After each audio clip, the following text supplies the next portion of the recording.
Good morning, good afternoon, and welcome to the 6th Annual Pathways to Hope Conference. My name is Tanya, Ryder, and I am the Director of Justice, Equity, Diversity, and Inclusion for NAMI National, and I will be your workshop. Good morning, good afternoon, and welcome to the 6th Annual Pathways to Hope Conference. My name is Tanya Ryder, and I am the Director of Justice, Equity, Diversity, and Inclusion for NAMI National, and I will be your workshop session moderator. Please share your first name and zip code and any speaker-specific questions and comments in the Q&A box on the lower section of your screen. Again, welcome to everyone, and let's get started with a little housekeeping. If you are attending the conference to receive continued education units or CEUs, please listen carefully. All registered attendees seeking CEUs must remain in the session for the entire duration. These sessions are approximately 75 minutes long, so 1.25 CEUs will be issued upon approval and in the areas of LPC, LMFT, social workers, and psychologists. Each attendee can qualify for a total of 4 CEU eligible workshops Friday through Saturday. A post-session survey is required as well as daily conference evaluation.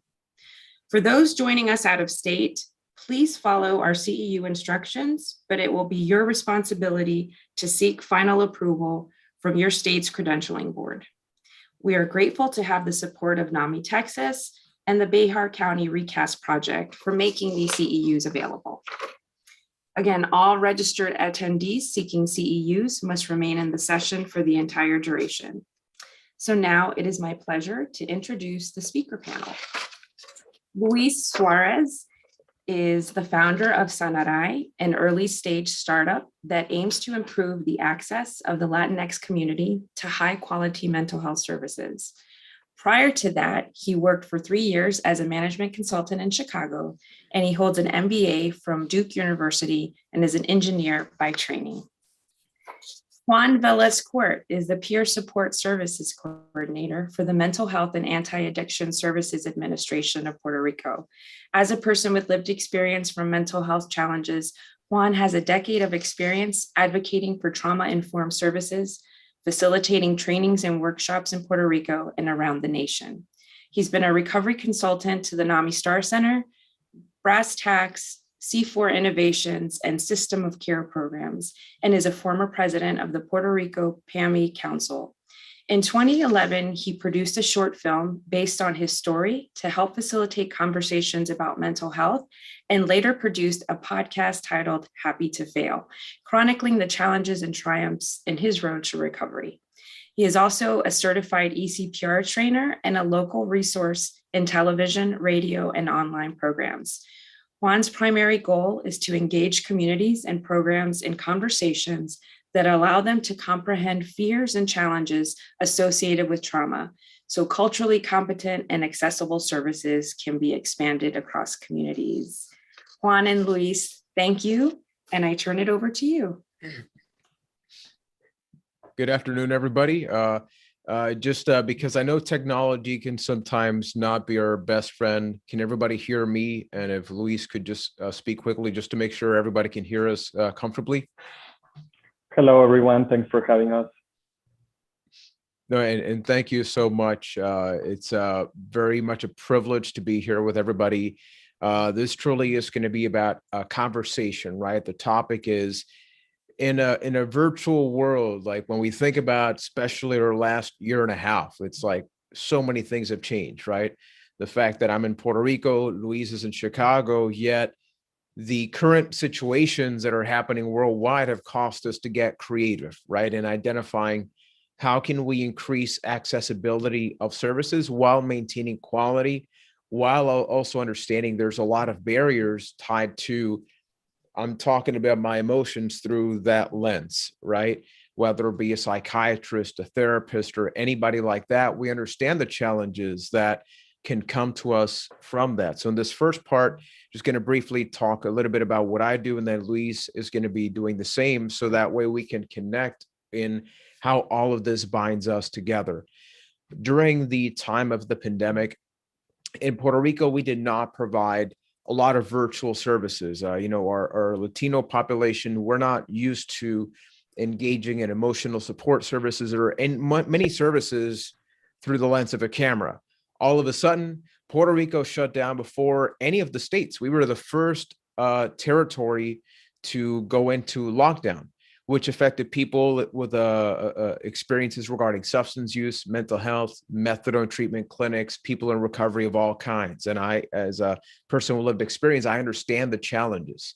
So we thankfully developed online support groups, workshops, all of it accessible to the community, while also providing guidance and understanding of how do I talk about my emotions through that right there. But at the same time, how does somebody facilitate an emotional support activity, talking about providers? So we did not only provide support groups, we also became some of the stakeholders or key people with even supporting psychologists feel comfortable about engaging with a fellow participant, somebody that they're benefiting services, for talking through a camera, when a lot of times people may have not enough access to internet, phone, text messaging, but this became the norm, right? If we were just to say yes or no before taking it over to Luis, do we use technology now in the same way that we did in, let's say, January 2020? Even though I was always comfortable with technology, I didn't know what Zoom was. I didn't use Microsoft Teams.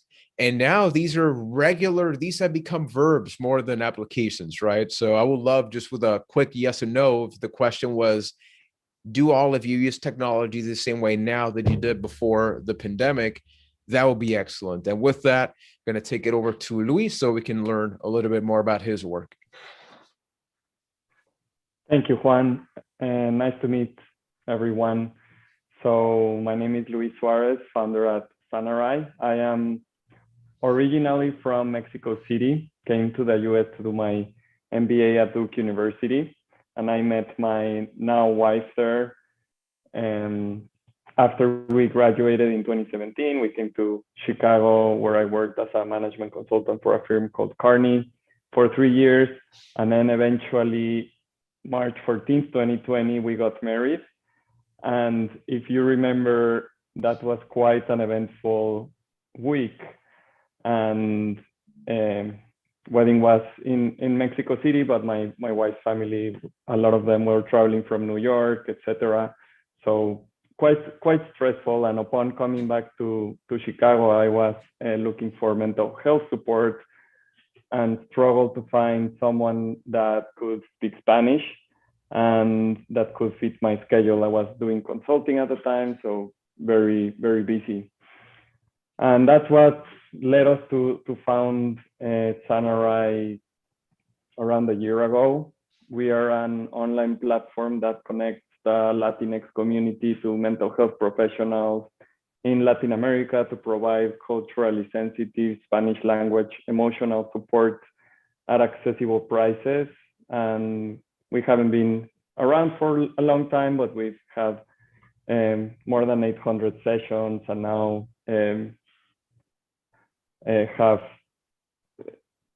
are going to be working with venture capitalists and investors as well. So excited about the future and how we can help the community that we want to serve better. And with that, just quickly reacting to the comments that people are putting in chat, I think we all universally agree, right, that we do not use technology now as much as we did before. We use it, if anything, 3 times as much, right? Because before, maybe you would use Facebook and all these things for personal use, but the pandemic maybe led it to, this is how I communicate with coworkers, family members, but also some people that I provide support services or clinical services for. So understanding that context is very important, because the primary question is, how do I find the right therapist, right? And before we even get to the virtual part, let's all ask each other, how do I find my preferred doctor, my even primary care doctor, right? A therapist in a physical setting, let alone virtual one. It's very much a relationship, right? It's definitely looking for somebody that you can connect to, but taking it over to Luis, because something that I loved about your work is not only did you identify a personal need, but you identified a personal need that you created a platform, right, for providers that could not only support people like you that were looking for something, but now you mentioned over 800 sessions. So how would you say the way mental health services as a whole has changed or evolved or adapted, especially in the last year and a half? Of course, yeah, and I can speak specifically to our use case and our clients. There is, I mean, speaking about the Spanish-speaking market, right? So there are only 5% of psychologists in the US that can administer sessions in Spanish versus 13% of the population that speaks Spanish at home or are Spanish dominant. So there's like a big macro gap right there. And it's, you probably know, or people in the audience, it's really hard to find someone that can provide these services in Spanish. And that's just the first component of the problem. There are many people in this country that are not bilingual, and these services can be better or more effective in the native language, right? So that is one thing that we see, and we thought, yeah, this is something that can be, you know, not can be, we can find alternatives and different ways, and thinking in different ways and getting creative to be able to overcome this problem. And I mean, and just speaking broadly about like how things have changed, I think more and more you see online being more prevalent and sometimes even being preferred. It's not for everyone, definitely. It's never going to replace in-person therapy, but it's still pretty effective in some cases. I think a lot of what's going on right now is like mental health has become like a topic of conversation. It's, you know, big, from celebrities like Simone Biles, J Balvin speaking about it, that it has made a lot of people like question, hey, maybe I should try it out, and just even like people that are healthy and don't have like a diagnostic, just say, you know what, I think I can find value in these services. And that's what is causing the huge mental health professional shortage in the country as well, right? Like a lot of like new demand coming from just this boom in the space. So yeah, I think it's a good time to think about other alternatives and other ways of serving this big need. No, and I think you mentioned something there that's very powerful, and I can relate, which is let's just try it out. I think the pandemic, we can talk about challenges and opportunity, but a question I'd actually like to pose to everybody present is taking Luis's comment about many people that maybe never talked about mental health in their lives, but all of a sudden pandemic shows up and you learn about virtual services. And it's like, well, try it out. You know, I'm in my home. Like, what's the worst that can happen, right? So even though on one end, not everybody has access to this or that or this or the internet, right? So we have to understand that even though ideally everybody should have equal access to all of this, we know that's not the case, right? But for those that do, maybe they thought to themselves, I never thought in my life that I would connect with a therapist with my phone. And actually, I could actually maybe save a little bit of time in travel, gas money. So there's a couple of different benefits that we'll be talking about a little bit later, but just going to pose the question to everybody is, have you seen an increase of people that maybe at some point said, I never thought about looking for mental health services until they were available online? Because a lot of that happened to us in Puerto Rico. We have a crisis line that's available 24/7, and our crisis line, it went up over 40 times. Once we got the report, it was unbelievable. And so many of those calls were people saying, I never thought in my life I would be calling a crisis line, yet here I am. But afterwards, they would say, I didn't know talking about my mental health would make me feel so good. And then they would find themselves wanting to look for a psychologist, seek therapy, maybe see a psychiatrist. And it was an open invitation about just give it a try, right? And it's the little things like that. And carrying over from what Luis said is, what do we look for in that provider, right? I talked about that a little bit earlier. Luis mentioned that, unfortunately, we are both of a similar population, that a lot of people maybe are fully bilingual, but they feel more comfortable talking about their emotions in Spanish, right? So there's a culturally competent element about, maybe I would like somebody that looks like me, or that talks like me, or that has similar cultural values and principles. So I would actually like to also ask, and thank you, Cynthia, for responding, if the question was, how many people do you think just want a provider that kind of reminds them a little bit of themselves, whether it be because of the color of their skin, where they're from?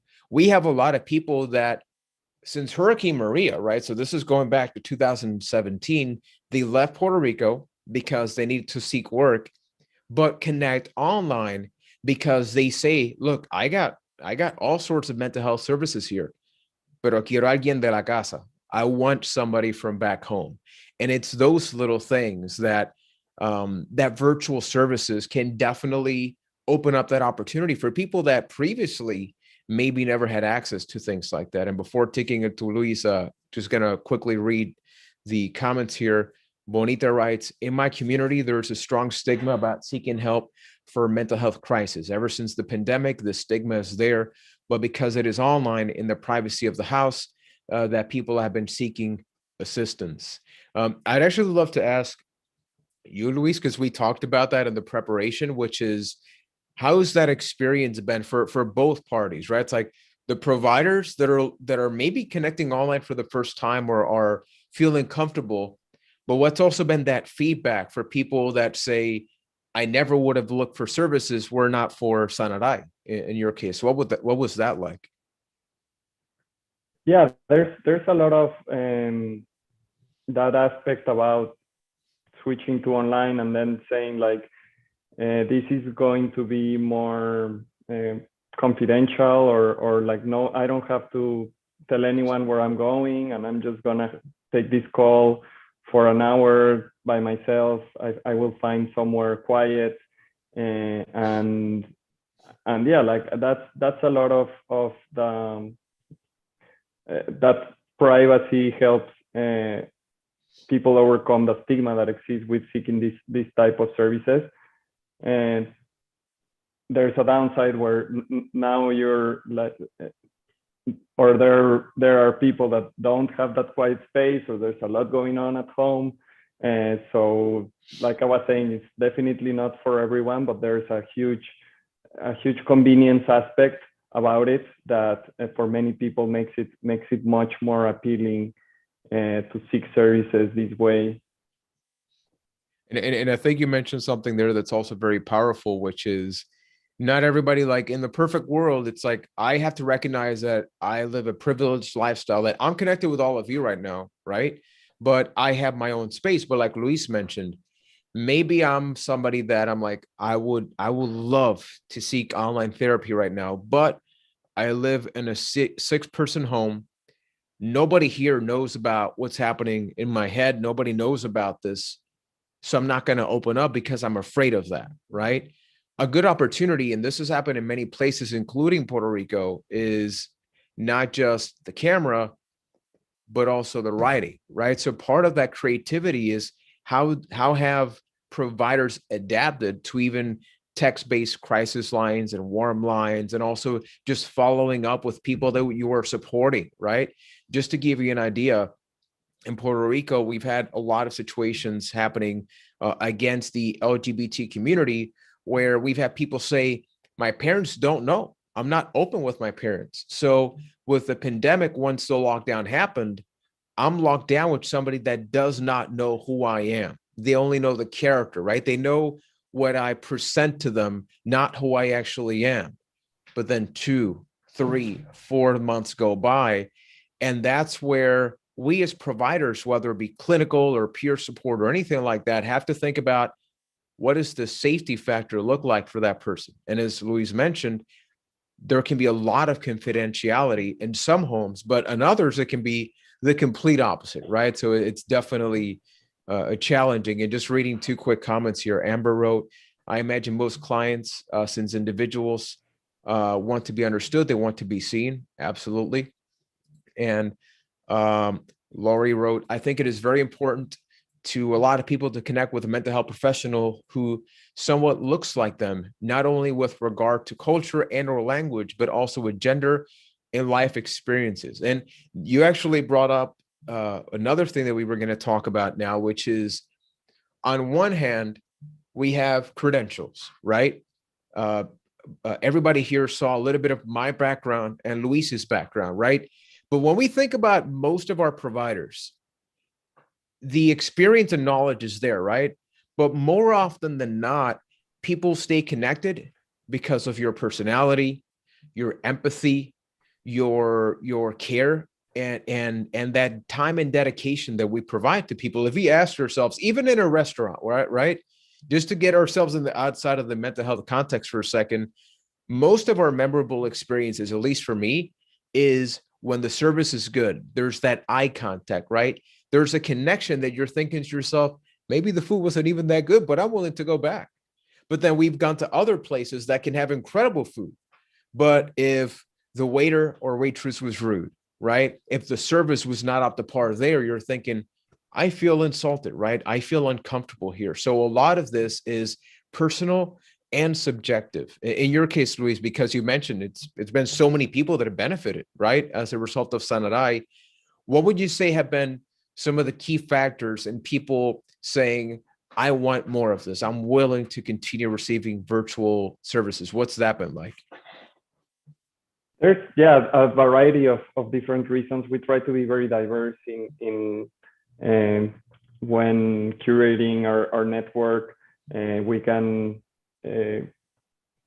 We have there's a lot of relationship issues, and our focus is on subclinical work, but within that we have like specialists in LGBTQ community, for example, professional coaching, and with services for children, youth, teens, and adults. So there's the aspect. Sometimes it is you feel like nostalgic and want to feel closer to home.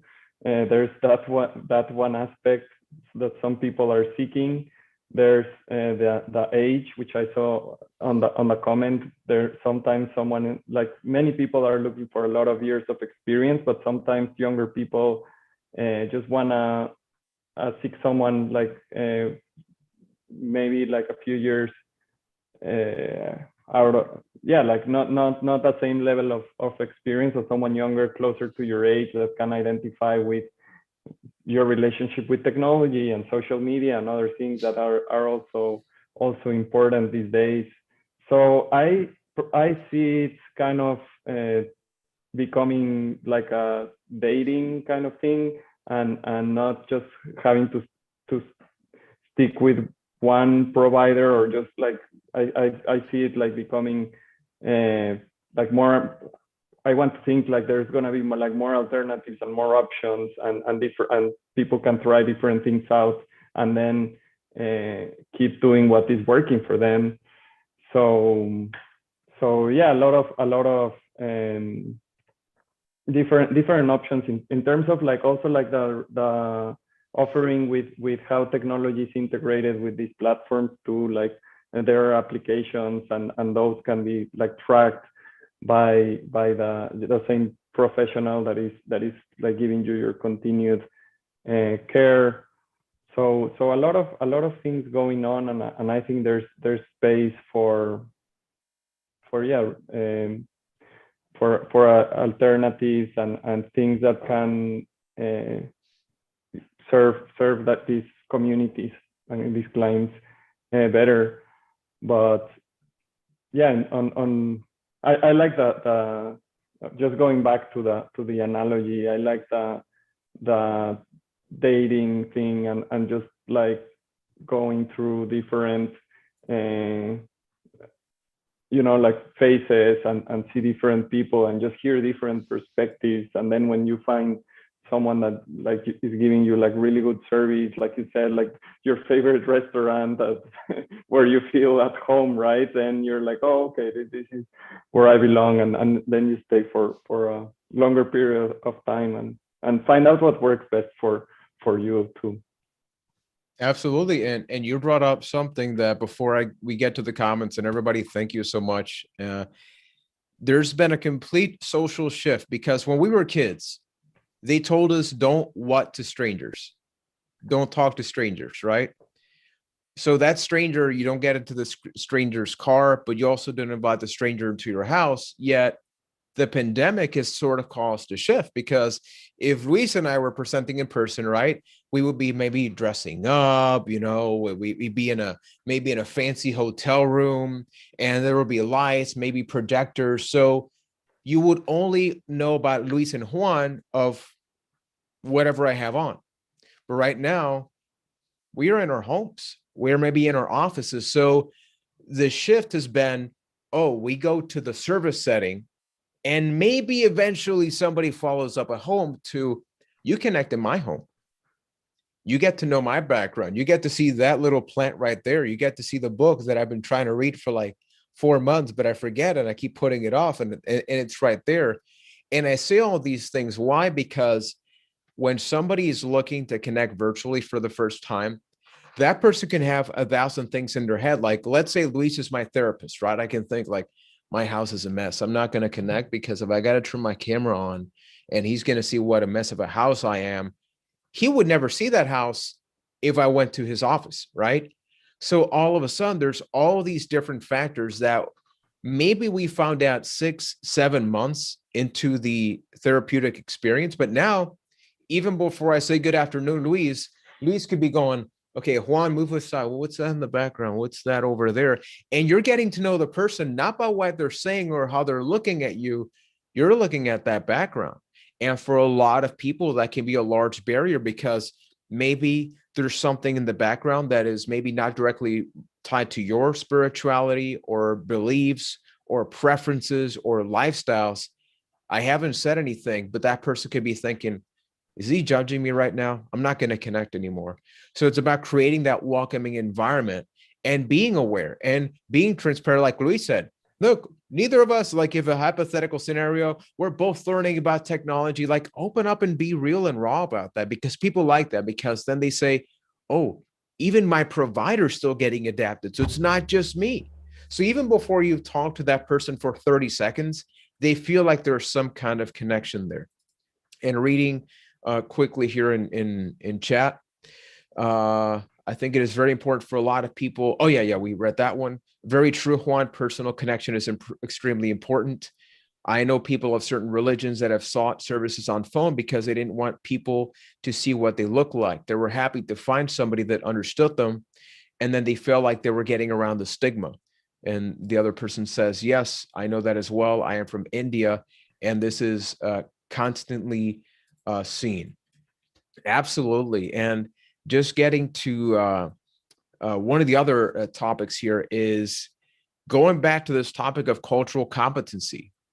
Let's think about, I just saw something in chat like Indian. We can talk about minorities. We can talk about anybody. And it's each one of us has our own stigma tied to mental health. Like, for example, Luis and myself, what were the things that you were told, maybe Luis as a kid, if you wanted to open up about your mental health? What were some of the things that you would usually hear as a child that maybe you did want to talk about something? Yeah, so definitely like boys don't cry and you gotta be tough and you're gonna be a man one day, and all of these. A lot of like macho culture in Mexico, at least where I grew up, and yeah, the traditional things that you hear growing up. But I mean, I was also lucky, like when my parents were going through a divorce, I was introduced to mental health services around, I had like 18 years of age, and from there I saw the value right away, and I feel lucky because it has like personally changed my life, and I've been going back whenever there's a need, and yeah, so I think I was more on that boat, and didn't have the stigma so much by myself, but my surroundings did, right? And yeah, there's a big stigma in the Latinx community.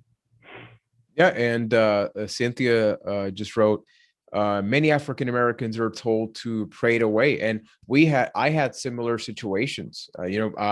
I direct a peer support program in Puerto Rico, so I'm privileged in that I was able to empower my story and turn it into an opportunity for not just myself and others. But when I think about the road to recovery, and when I think about all the damaging things that I was told, like even when I was 9 years old, is you're not a boy, you're a man, right? You are the man of the house. And I'm like, I'm a kid. I don't even know what a man is, but you're already telling me to man up and to toughen up, and you don't cry. So I had my anxiety and depression on one side, but on the other side, I'm expected to work already, but I don't even know who I am. I don't even know what I want, right? And all of these things are important when talking about virtual services. Why? Because virtual services, this is the platform, right? If you were to go into a physical setting, what are the things that you need to get to an actual office, right? You need a car or public transportation, you need gas money, but hey, after the therapy, you got to go get some lunch, right? But these are things you actually have to consider about what is the in-person therapeutic experience like? That's over there. But then on the other side, you ask yourself, well, what's the virtual one? If I'm meeting a client at 9 a.m., does the person wake up 10 minutes before? What is that routine like? And that is very important, because part of a trauma-informed virtual approach is being aware of those factors. We saw a comment about how some African-American communities have particular needs. We tie that in with, I would like somebody that looks like me, right? And I can say, wow, hearing a clinician, a psychiatrist, a psychologist that's telling me okay to cry. Even today, I was engaging with somebody, and when I told them, it's not just okay to cry, it's amazing to cry. It's amazing to validate your emotions. And that person told me, thank you, because I needed to hear that from somebody. And the virtual platforms, these are opportunities, right? These are opportunities. And Luis, you said it, like, to me, at least, and I can only speak for myself, I don't think anything will ever replace in-person things for me, just because it's what I prefer, right? I like that connection. But we have a chance now to say, okay, we'll meet on camera, right? Because maybe you're a little far from me. But then eventually when we meet in person, it's like, oh man, we already connected. And now here's a great opportunity. So when we look at it from that approach, it's going to be great. So if the question was based on the time that Sanarai has existed, what would you say have been some of the key benefits of virtual therapy and other services for the community? Of course, yeah, and just going back to a comment I see from Cynthia about African Americans being told to pray it away. Yeah, definitely have seen that. There is a stronger belief in like religious organizations or even families, and that those are like the two ways that you have as like an Latino in my case to overcome these issues. And yeah, there is just not an option because of the stigma for many people. I think that's changing, and I think that's part of the whole shift that we're seeing today. And yeah, the main benefits of I personally, and on the, like with the community that we serve, I see an access problem, and there's just not enough access to these services for the Latinx community, which in many cases with the pandemic has been hit very hard. And I was talking about the just the hard numbers on the gap between Spanish-speaking resources, but then there's the just in general treatment rates for the Latinx community are also 10 percentage points below the average. So and it's not and part is the stigma, but part is the access, right? So what we offer is affordable in many cases, even for people that are uninsured and underinsured. So that is a big big part of the offering. And then we talked about the convenience aspect of it, and now even with, I don't know, like I feel like now everyone is more comfortable getting on Zoom, and just before the pandemic it wouldn't be just that second nature to have like video calls. And I remember, like, I don't know, I was working in consulting, and like the technology was there, but we just didn't use it. We didn't want to. And then now it's the shift. It was just more like a behavioral thing, where now like everyone is very comfortable, and now it's just forcing us to reimagine many things. Some of it is mental health, another is just like the future of work, and how that's gonna change with all, you know, like companies realizing, oh, maybe we actually don't need everyone in the same place all the time, and people can be productive while in other places, and same for mental health professionals. And that's also impacting where the services can be provided, or having more services provided through online mediums. No, and I think before we get to some of the comments, you and I were talking about this in our first call, where sometimes we as providers, we are aware of some of the benefits, but it's important to say them out loud. I did the narrative about in-person services, right? About like the car.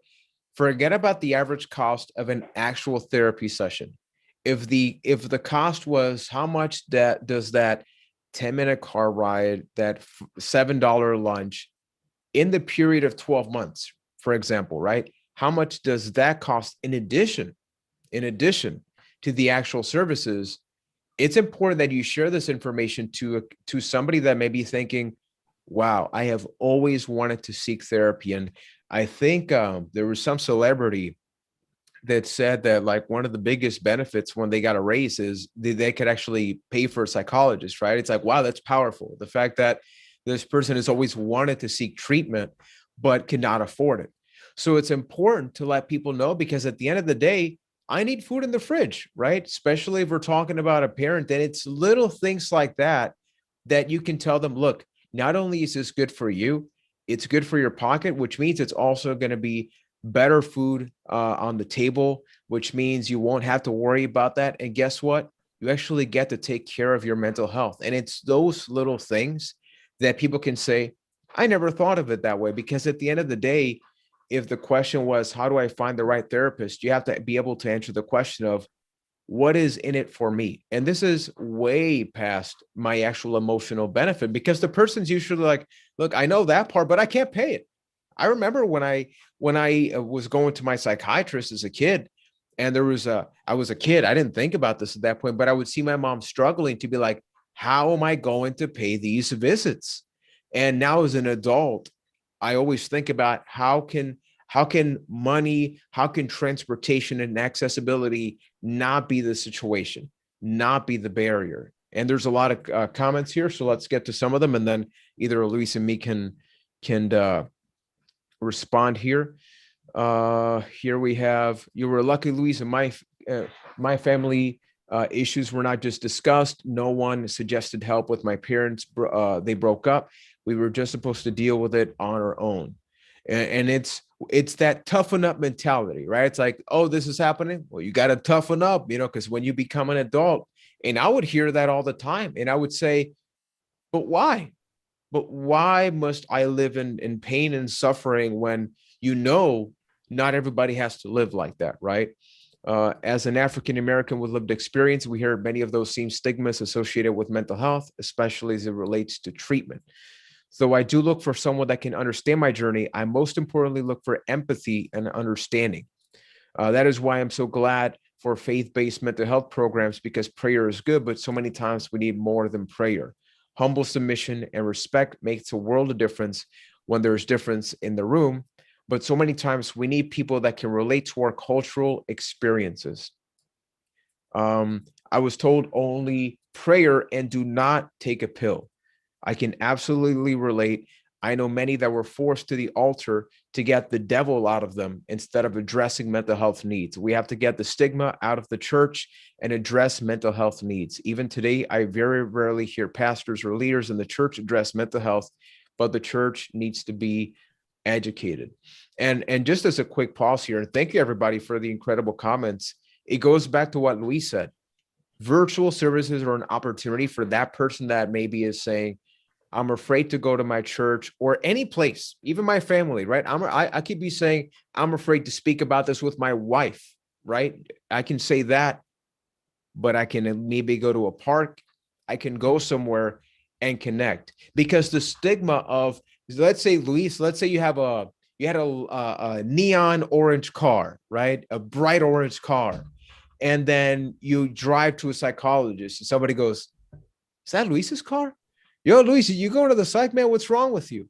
I actually say this because it happened to me.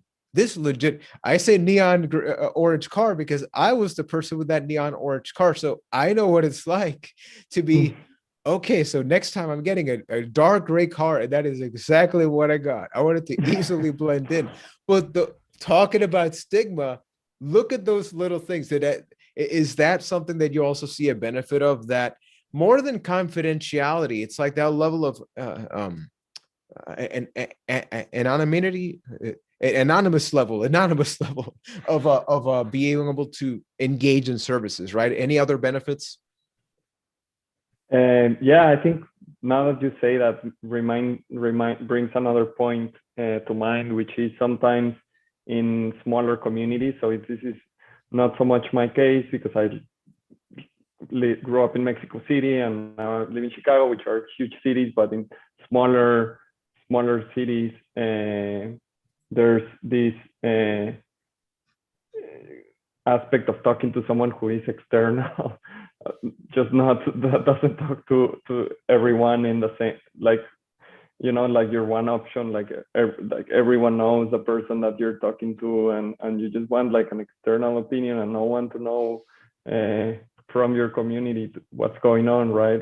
And that's also sometimes we see in like smaller cities. Absolutely. And getting to one other thing that we talked about is, we talk about money, but what else is money? Time, right? And I think that is something that when Luis and I first connected, we were talking about that maybe this person has the perfect psychologist or psychiatrist or, whichever counselor, but they're 40 minutes away.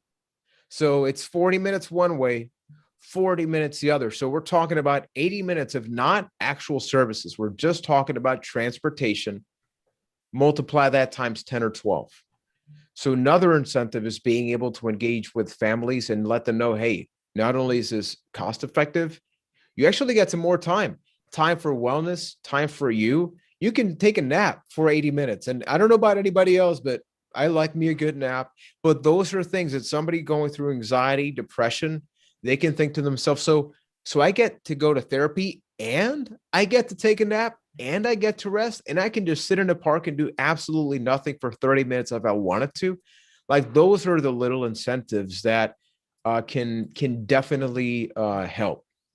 So just as a quick tech thing, so make sure that if you have any specific questions for us to put them in the Q&A panel. There's a lot of comments, and thank you so much. What we'll be doing is we'll be covering some additional topics that we have in store, and then we'll use any remaining time to either react or anything else. And thank you so much. You know, we love getting that conversation there. So another thing that, you know, we briefly already talked about barriers. You know, we talked about stigma. We've talked about the challenges of culture in the community. But if the question was, Luis and I talked a little bit about this, like building a healthy online environment, right? I think a lot of us are maybe looking for specific strategies. Like, I'm a provider. I want to be able to be the best therapist I can be for somebody. What are different things to consider? And something that Luis talked about, because I can be on Zoom with my therapist, but Facebook is just a second away as well. So is YouTube. So is everything else on the same device. So in your case, Luis, we talked a little bit about boundaries when talking about a digital space. So could you elaborate a little bit more on that? Of course, yeah, it is important to think about like the immediateness of social media and what you're describing. Like, you can go and switch tabs and be on Facebook or somewhere else when this is especially important also sometimes with younger people or kids, etc. And yeah, it's just a matter of thinking, like what are the boundaries you want to set, and just like also thinking about the effect of those social media platforms in life, right? And sometimes it's not like the most healthy space. I think yeah, like the internet is not the most healthy space, and you can go on Twitter and you can like post your opinions, and sometimes you'll get like nasty responses. So it is about yeah, trying to create these online communities which don't go out of control, and try to and have like nice feedback or positive vibes, and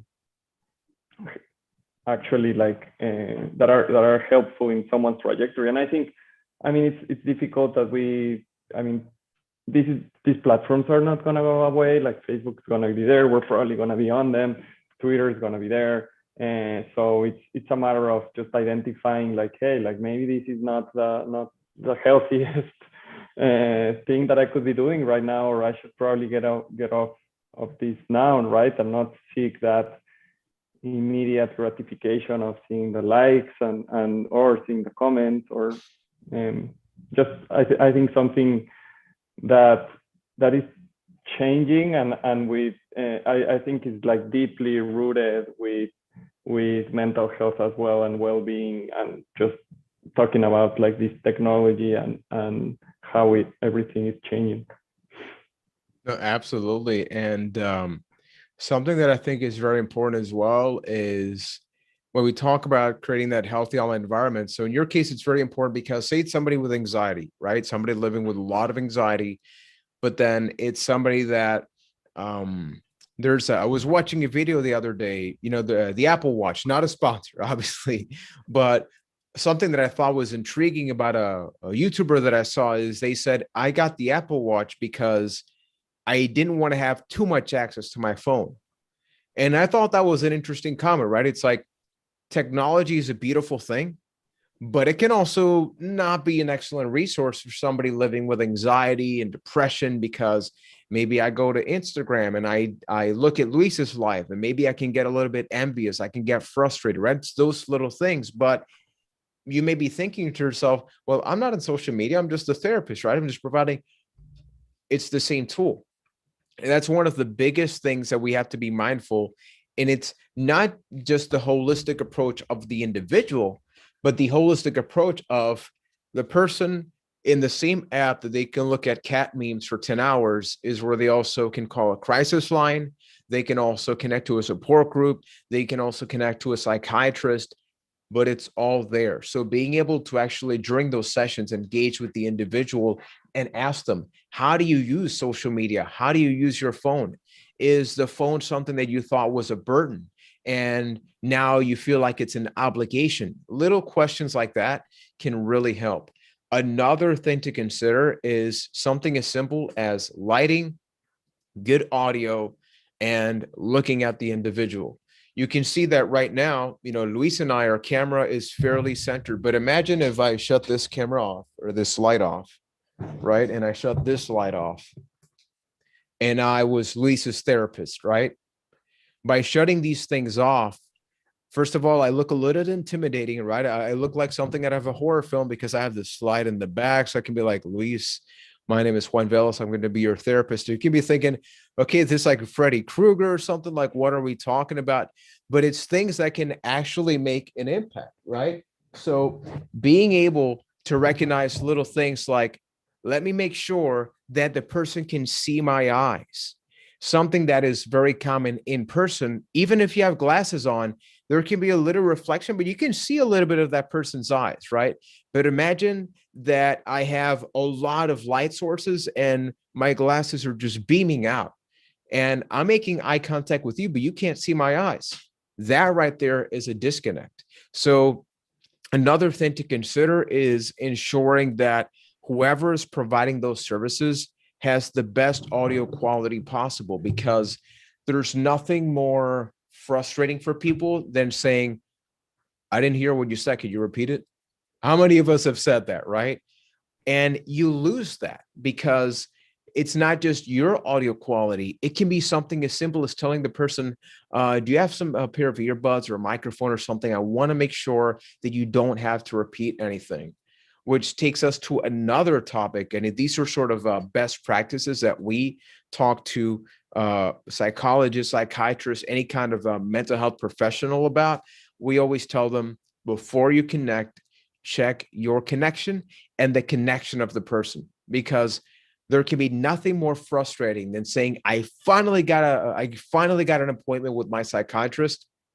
The person's not too tech savvy, the participant, the client, and they have terrible internet and the psychiatrist cannot hear them. Put yourself in the shoes of that person. Would you not feel frustrated, angry, irritated? You just want to cry for hours because you're saying, I finally had that opportunity right there, right? So it's those little things to definitely consider about how do you create that environment, because people are always looking. It's kind of like when you go in a relationship, like Luis said at the beginning, right? The first time I meet Luis, I can be thinking, how do I know I like this guy? Is he a cool person? Like, I don't know. I don't like that smile. I don't like how he's looking at me, right? When somebody, and I say this from experience, when you're not feeling emotionally well, I found myself looking for more excuses to not connect with you than the reasons as to why I should. So with a trauma-informed approach, I can think of little things like, is my camera positioning intimidating? Because imagine if my camera was like looking awkwardly, things like that. If my audio, if I had a bunch of cars in my background, so maybe I want to be in an office space or something that is not too distracting for the person, right? It's those little things that can really be a big difference. In your case, Luis, any other tips that you would like to share with like any professional here that either wants to strengthen how they provide virtual support, or they're thinking about doing it and they would like a little bit more strategy? Yeah, I think we have two questions from Shirley here. And I think this is a pretty cool feature. So I'm gonna read it. It's, are you using an O light for lighting? Is it to the side? I have issues with glare on my glasses. What type of microphone are you using?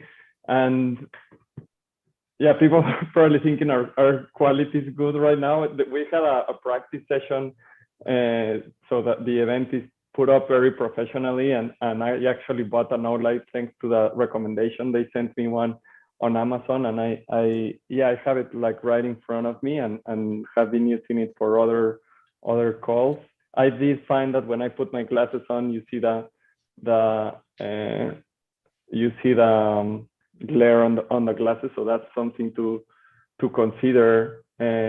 Microphone, they advise that I use earbuds or some other headphone and microphone.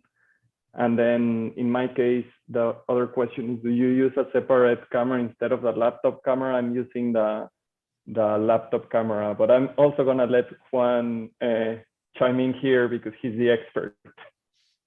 Yeah, so in little things you have to be mindful more so than which is the best microphone or the best camera. You got to think about, for example, I have one of my best friends in New York lives in Brooklyn, 2 stops away from a train station. So every time I'm on Skype with him, you know what happens, right? You just hear that train going. So it's little things like he has to be aware that, look, there's a loud train, so whatever microphone I get has to be something that's a little bit more direct, doesn't pick up as much. So something as simple as being quiet in your space for a little while, like a minute or something, right? And being, okay, what am I hearing right now? Okay, I hear the dogs in the background. That can be a little distracting to me and the other person. Evaluating that environment. And for example, in my case, I don't have a window in my office, so I don't need a headphone, right? But the neighbor sometimes is mowing the lawn. So it's something as simple as, okay, if I'm hearing something, to put on the earbuds, because it's not just the person that can get distracted. It's also the actual person providing the services, right? Because it's a two-way conversation. So those are some of the things that can definitely help. Sometimes if you're using something like a laptop cameras are not the best quality. Some of them work very well, but some of them, the camera is not the priority.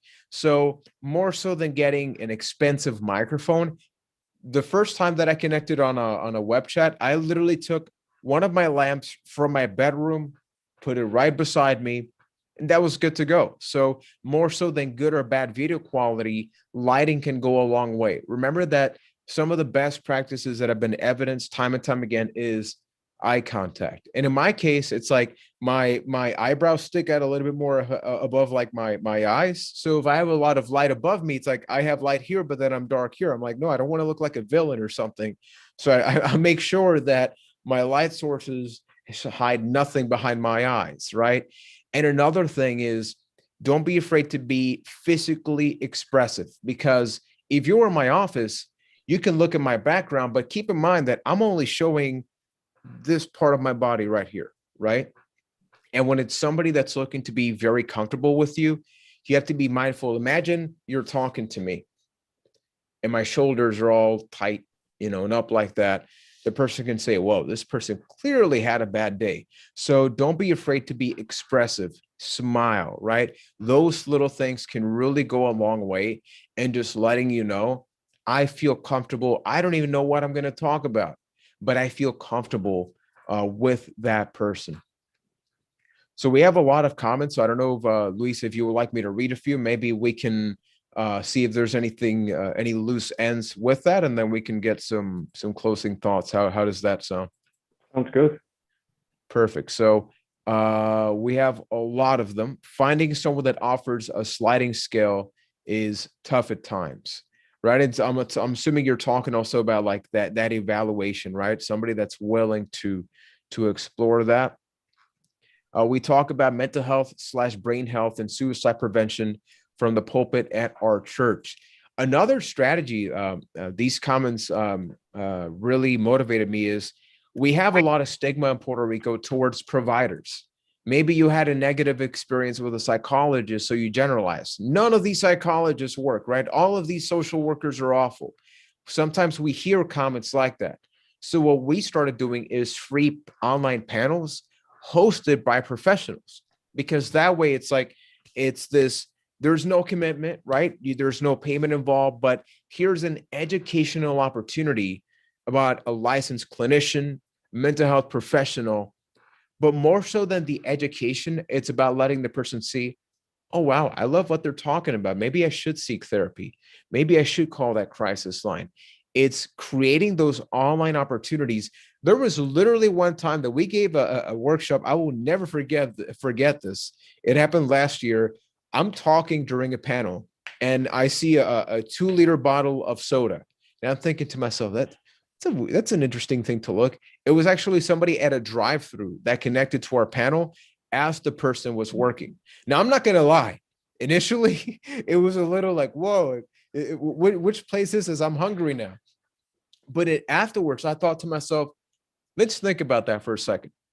It was a person at work that said, here's an online activity, online panel related to mental health. I need to take this while I'm at work. Would that person have been able to participate were it in person? The answer would probably be no, because a lot of people say, I don't have time because I got to work. I have my family. I have maybe 2, maybe I have 3 jobs. So virtual services can also accommodate. Maybe I need a little bit of nocturnal emotional support. And that is maybe, I don't know about you, Luis, and maybe you could elaborate with that, but that to me has been one of the biggest benefits, where a lot of providers are maybe at most available until 5, 6 p.m. But we've seen that when you go virtually, maybe somebody can engage with somebody during a nightly session or something, and that creates a very different experience. I don't know if you have any comments about that, Luis. Yeah, we do offer services. We try to make it as available as we can. So we have openings over the weekend, and those hours are very, very popular, especially Saturday mornings, because as you mentioned, sometimes people are working more than one job and just don't have time during the week to go to take this self-care hour at 5 p.m. on a Wednesday, right? And yeah, that's for, we also have to see that like that's a privilege sometimes, and then but we open it up to people that might be wanting to do this like late at night and over the weekend. So that we see that a lot actually. I think that's another added benefit, and I'm glad you brought it up, of having these services online and yeah. And that actually leads me to a question I'd like to pose to everybody in chat, which is, let's forget our professional hats. Let's take that off for a second, right? It's right over there. It's on the table. We'll get it back in a second. But if the question was, at what time of day do I feel most anxious? Me, each and every one of us. Like, what is that time of day for you? Is it in the morning? Is it just before going to bed? I don't know about you, but me, like Sunday, 9 p.m., that's when I'm most anxious, right? Because that's when I'm like, oh man, Monday, I got so many things lined up. And like what Luis said, the powerful thing is it is accessible. Somebody can say, wow, I can actually seek therapy during the time of day where I feel like I need it most. Because maybe you seek therapy and the only time available is when you say, look, I appreciate the time slot. I'll take it, right? But I would love to be able to be more right there in the moment. And virtual services create that opportunity. There was somebody in chat that I think did a great job summarizing of some of the things that we've said. This is from Shirley. To reiterate what you were saying, having this virtual option allows so many of us to make comments and share info that we probably wouldn't have been able to do if we were meeting in person. Thanks to everyone for sharing from their hearts. And then one thing that you mentioned about, like different times of the day, and another thing to consider is when you're doing the more subclinical work, and especially, let's say, just giving an example, let's say relationship problems within a couple, and then you need both people at the same time. They each work, and it's hard to have them at the same time. And let's say they are in New York, for example, and their only availability is at 9 p.m., right? So then you have someone in another time zone that maybe can help them. So that's also an added benefit, and added flexibility when you are working online. Absolutely. And I think you said maybe the most powerful word, which is flexibility. And it's something as simple as just recognizing that with the online space, if there was one person that was in one of our support groups and the person said, I don't think I want to turn my camera on. And we thought it was like due to a bad situation, right? The person says like, I think you're going to be a little envious of me. And it's one person that said, you know what? I'm going to take my phone and I'm going to go to the beach while I'm in the support group. And I thought of that. I went, you know what? That's a really good idea. You're receiving your support services in just a beautiful setting. The person brought their earbuds and everything, but that's not something that would happen in a traditional setting. So it's seeing those flexible opportunities about how can you have a little bit of fun with this, right? Not just for the individual, but also for you, even having something funny or fun in the background, just to let the person know, hey, yeah, I'm a psychiatrist, I'm a social worker, anything, but I'm also a human being. And I think a lot of times people are looking for that human connection. And it's some of those strategies that can really be helpful. So before we get to the comments, because I know we're almost done with the session, and we are super thankful and grateful. If there's any questions specifically that you have for either Louise or myself, please make sure you drop that in the Q&A section, specifically not the chat box. So that way we know it's a question that you would like to have answered. But in your case, Luis, as we begin to close off, if you were to say, what has been the biggest impact, not just benefit, but the biggest overall impact of virtual services and where virtual services are going, especially related to mental health? What would that be for you?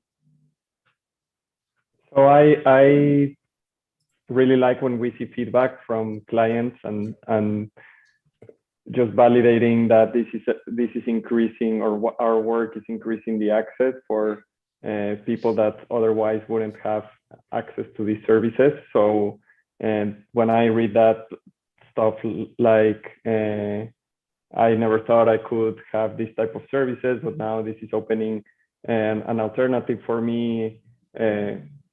Comments like that just validate that there is a need, and there's big stigma in the Latinx community, but also a lot of people that are looking for alternatives and are looking for help, or and then they can find these avenues or these different options that increase the access, right? So that's for me the biggest takeaway. I think we have comments now, questions. Yeah, we actually have two of them. So the first one comes to us from Cynthia Brown, which is, can clients text you at any time if they feel like they are having a crisis? So in my case, right, and Luis has a platform, so that's going to be maybe a little bit different, so we can both answer this. In my case, what we do is, especially because Puerto Rico is very poor internet and connection, the majority of providers, clinical and not, do exchange private phone numbers. What they do is either release form or setting boundaries, right? Which is, you can reach me between these hours, but if it's during these hours, then we have a crisis line. And the crisis line then also gets back to us. So what we've done is establish those protocols. So on a 24/7 scale is you're guaranteed to be able to engage in contact. We even installed an app. You can have a chat app through our crisis line that can connect you with a provider. And we've seen better results with text-based support and services than we have with voice or video-driven ones, just because a lot of people feel like there's less of a scare of hearing my voice in the tone, right? And they have to think about what they're going to write. So in our case, yes, but we set those boundaries. I don't know if Luis has another perspective. Yeah, similarly, we do have that, like, access and exchange of phone numbers most of the times, and then we specifically don't work more in the subclinical space, or not so much on the crisis management, but definitely we have, like as you mentioned, we have like our protocols, and in our case we it comes directly to me, and then I refer it locally to other resources that can that can help in those cases where this, like this online support, online emotional support has its boundaries, right? And it's not for everyone and not for every situation. So there's a lot of ways or work to be done in thinking about the best ways to refer and channel people to different resources. Excellent. And then I think this is going to be our final question. Oh, we only have 5 minutes left, so we'll see if we can get to both. If not, maybe we can do some email follow-up or something. Where would you recommend, this one's from Amber, where would you recommend clients to start looking for virtual services, or an example of a client you've possibly worked with? At least me, quickly, we've actually used a lot of social media. Going back to using social media to our benefit, we were able to coach our providers to be able to work on small videos that can be shared online as a way of, look, that person that you're looking at in that video, you can actually connect directly with that resource. Because our biggest challenge initially is we had the services, but people weren't seeking it. So we had to say, okay, where are people? They're on YouTube, they're on Twitter, they're on TikTok. So we have professionals literally helping us work on TikTok videos, just so it's like, look, this is the person you could possibly connect with. So it's figuring that out, and also seeing if any of their already existing local resources adapted to virtual services. But those have been some of the things that we've done. I don't know if Luis, if the question was starting to look for virtual services, anything to add to that? Yeah, I think there's a variety of options nowadays. I think there are good apps. I'm just gonna speak personally. I've come with this pandemic. I've come to discover the whole concept about like mindfulness and meditation, and that has helped me a lot. And it's apart from seeking the services, that I think has also, I've learned a lot from that. So I think this like online conversation and all these resources are great. And yeah, I think there's and like I was saying, there are many things that or at least I like to like try different things and see what is working the best. And yeah, I would recommend some of the apps out there are good. Like like the meditation apps, for example.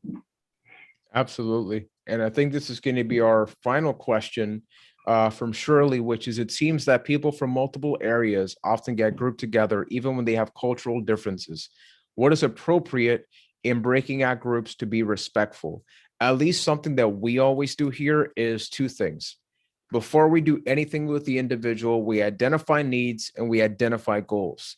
And what we do is try to find or pair up people in terms of, if it's group therapy or group services, with people that have like-minded goals and challenges, just so that way people don't feel segregated, people don't feel separated, right? We don't want to assume that because these two people have different religious beliefs or anything that they don't want to be together, right? But you also don't want to just lump everybody up because everybody maybe suffers through anxiety. So that's where we always focus on a work plan focused on goals, needs, challenges, and then maybe some of the emotions, right? Maybe a lot of people that feel frustrated because they are suffering through anxiety, or maybe those people could benefit. But it's identifying those things that have really helped us. We have women-led and women-facilitated support groups. We have adult-specific support groups, young adult. So it all really depends, but we always do it based on the needs of the community and not what we think they would like to be divided on. I don't know if there's any comments with Luis regarding this. Yeah, I think we are very like focused on specific a specific community, and we are actually, we think of ourselves like growing this community of like-minded individuals, and this wanting to create this positive vibe where people can share their feelings and their emotions, right? trying to create this healthy online environment. So we're trying to figure it out, but that definitely is tricky when you have like different communities, identities, etc. Absolutely. And everybody, with the little time that we have left, we just want to remind you that there is a survey that's available in the chat. And I just want to say I'm so thankful. I love just being able to meet Luis. Like I met Luis thanks to all, our development here. So super thankful. Thank you for having me part of it. Don't know, Luis, any closing comments from your behalf or Tanya? Yeah, thank you so much to both of you. And I just wanted to quickly say there was a lot shared here. And if anyone wants to follow up with Juan or Luis, please feel free to email me, Tanya Ryder, tryder@nami.org. And I can connect you there and we can have some other of your questions answered. And I just wanted to remind everyone, like Juan said, you'll be getting a survey pop up at the end of the session. Please make sure to fill that out, especially if you are working on getting CEUs, you will need to fill that out. And I just wanted to say thank you both for your wisdom, your knowledge. And I just want to encourage everybody, try it out. This is a great time to figure out like, hey, let me try this. And if it doesn't work, at least you tried. But this is a perfect opportunity to start in this direction and getting peer support or seeing a therapist. So thank you again, everyone. And I hope you have a wonderful rest of the conference. Thank you. Take care, everybody. Thank you.